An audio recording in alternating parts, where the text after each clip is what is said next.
Hi guys, so today we are going to see on the topic making of the constitution. So our Indian constitution is based on the democracy. For this, a constitution was made by our senior peoples during the India's freedom. So the idea of constituent assembly to build the constitution was proposed by M. N. Roy in the year of 1934. So in 1934 it started to create a constitution particularly for India. The idea was came up in 1934. So this was the starting point. So in 1935, INC, which means Indian National Congress, which is a political party which was popular at the time, who demanded for a constituent assembly to frame the constitution for the India. So in 1934, the idea came up, and in 1935 next year they demanded a constituent assembly.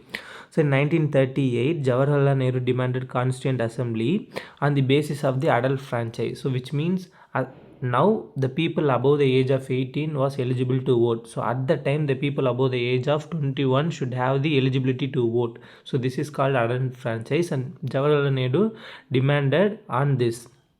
So the demand was finally accepted as the August offer in 1940. So the total strength of Constituent Assembly was 389 members. So 389 members, so 11 members less than 400. So out of 389 members, 296 were allocated to British and 93 were allocated to princely states. So princely states means they didn't come under any category. So they have a separate king, or they have a separate culture, they have a separate thing, and they are called as a princely states. So the 93 seats for princely states and 296 for British. So out of 296, 290 for British provinces and 4 for chief commissioners of the provinces. So chief commissioner provinces 4 seats and 292 for the British provinces. So the out of 292 seats allocated to British provinces, it is divided among into 3 major communities. The one is Muslim, another one is Sikhs. So another one is a general category where all the types except Muslim and Sikhs come under this general category. So this was based on the proportion to their population. So if their population is high, then their seat is high likewise. Then the representation of the princely states. So direct selection. This was nominated by the heads of the princely state. For example, a particular princely state is ruled by a head. He or she can nominate a person who can participate in the constituent assembly. So likewise the process was happening in the princely states. The first meeting was happened on 9th December 1946. So this was the first meeting of the constituent assembly. The Muslim League boycotted this meeting because they want a separate state called as Pakistan. So they did not wanted to all of them having a single state called India. So they wanted a separate state which is called as Pakistan. So that's why they boycotted this meeting. So and they, after the Mountbatten plan, so they have joined. So uh, it was attended by, the first meeting was attended by only 211 members. The session was happened in Delhi. So Dr. Sachinanda Sinha was the oldest member at that time. So he was elected as the temporary president of the assembly. So which is a French practice. So in French practice, the oldest man is elected as the president. So likewise Sachinanda Sinha was the elected as the temporary president. So but in December 11 1946, Rajendra Prasad was elected as the president of the assembly, and H.G. Mukherjee and V.T. Krishnamacharya are elected as the vice president of the assembly. So it is very important. Rajendra Prasad as the president and H.C. Mukherjee and V.T. Krishnamacharya are the vice president. During the meeting happened in the December 11 1946. So B.N. Rao was the constitutional advisor of the Constituent Assembly.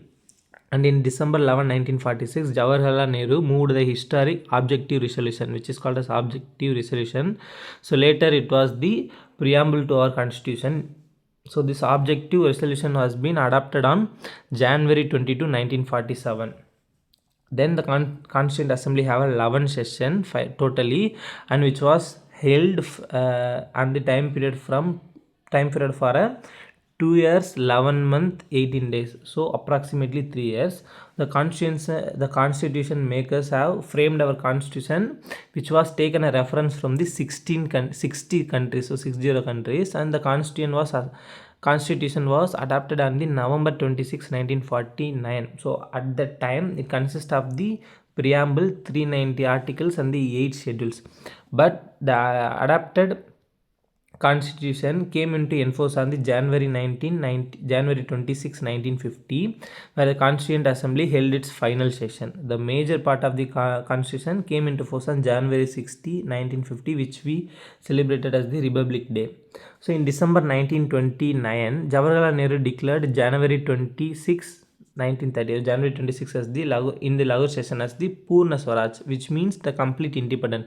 So they wanted this state to celebrate as the Republic Day. So even though in November 29, 1949, the constitution was adopted, it was enforced on the January 26, 1950. So because January 26, 1930, there was a happening of a Purna Swaraj, which means the complete independence. So that day was chosen.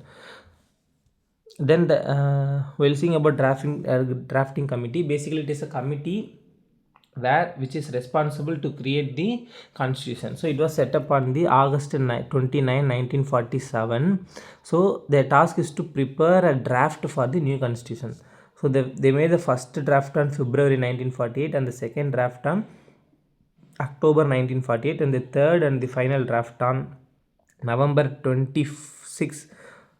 So November 24, they created the third and final draft, which came to adapted on the November 26, 1949. So because of this day, it is celebrated as the Constituent Day, also known as Samvidhan Divas.